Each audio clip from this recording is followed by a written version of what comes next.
Hey y'all, it's Indigo here, and have I got a video for you guys today. We're gonna take a look at how these relics are doing some huge changes to bounty hunters. I got one of my patrons who's also a guildmate and in my arena, Bruh. He really likes his bounty hunters, and they have just crazy damage at Relic 7. He's got his Django up, his Bosk. He's working on his Boba, Greedo.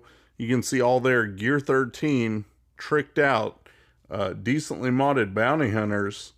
And just, I want to show you some of the crazy things that these bounty hunters can do. And this is wild because I haven't seen anybody else do this yet. But since he's got these really top-notch bounty hunters, I asked him to record some footage, and I got that for you. I got a couple clips of some different things that I'm going to show you. So hopefully you guys will, at least learn something, and this may give you some ideas for the future. But let's jump into these clips and I'll show you what we got. So first up is the Sith Raid. Okay, this is his Embo team. You guys might have seen something like this. But look, he's got all Gear 13s, Embo lead, Boba, Django, Greedo, Bosk, of course. And you guys might have seen some other people do videos on this team, score maybe 1 million, maybe 2 million or so. But once you take them all to Gear 13 and put some top mods on them and start getting those relics up to, 6, 7, whatever, and maxing them out, the damage is just crazy on them. And I can't tell you all the whole play-by-play and everything, but Embo's lead will let them counterattack, and then every time you do basics, you're going to be getting extra bonus damage based on protection. And that's why Nihilus, against Nihilus and P1, that's why this team works so well, is because of the extra bonus damage.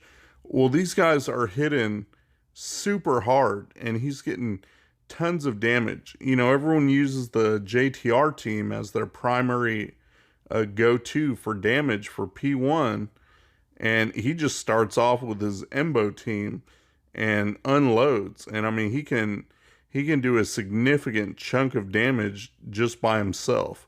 So I'm gonna let this go so you can watch it, and then I'll pick it up toward the end.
Alright, so you can see that his run's coming to a close here, and look at how much health that he's taken off of Nihilus. He's got 11 million damage in this run, and this wasn't even the run that he scored the most on. I have a screenshot from the first time he ran this team, which he didn't get to record, and check this out, guys. In this run, he actually did 17 million damage with this team, and that was his first time running them with all the souped up relics and everything. So I can only imagine that he can top this if he had the time. The second thing I want to show you here is last round for Grand Arena. Two of my guildmates, Bruh and Unclechau, also happen to both be patrons of mine, were matched up against each other in round 2. So they got to try out some teams and go head to head.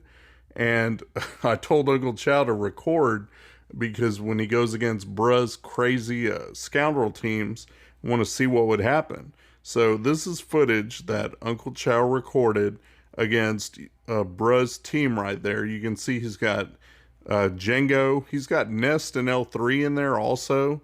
But I mean, heavy damage from Django, Boba. He's got Dengar in there. And let's show you that battle. This is what happened in the battle against these scoundrels, okay? So here's what he's taken in to fight this team. Normally you would take in, I don't know, maybe your Imp Troopers, or you think JTR, or I'm going to take in CLS if his team is faster than mine. He's taken in his Padme team. And you can see that they're not slouches. He's got Gear 13, Anakin, and GK. And he's got all the Zetas for every member of the team. And he's going, you know, Padme against the scoundrel hybrid bounty hunter team.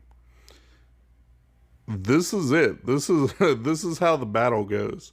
I want to show you something right here once they get to going. You can see Django puts down Burning.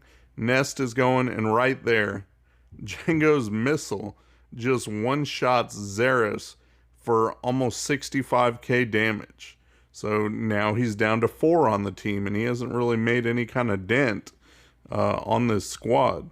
Having L3 in there to keep the taunt up and kind of draw focus is nice. And then he said Django and Boba were both just putting off huge numbers, just doing heavy damage every time they got a chance to go. And you'll see that again here. Look at Anakin gone. Real quick, that's what happens. He said he blinked and Anakin was gone. And now he's down to just Padme, Ahsoka, and GK. And he hasn't really done anything to this squad. I mean, these are just bounty hunters and scoundrels. So don't underestimate what relics can do to help fuel up a team. You know, you may think, oh, it may not be a smart play to waste relics on Boba. But if you can turn a B or a C team like this into an A team that your opponent is going to underestimate, that could be a win for you if you make them go multiple battles on this team and have to burn a good squad. I mean, Chow lost his Padme squad here to these bounty hunters. So it's just something to show you guys what can be done with high relics. It's definitely something that I haven't seen out there, something that you guys should all be aware of, because this is a thing now. Relics have completely changed this game. You can put up massive numbers in the raids, and you can put up heavy damage on mediocre squads. So hopefully you learned something. I know I did, and we'll see you guys in the next video.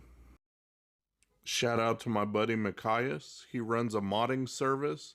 He'll go through, make sure you got the right squad compositions and the right mods on the right characters.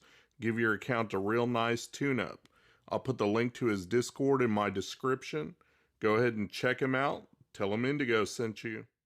Thanks for watching my video, guys. If you enjoyed the video, please give me a thumbs up, subscribe, share your comments down below, and hopefully you'll check out my other videos on my channel. Peace.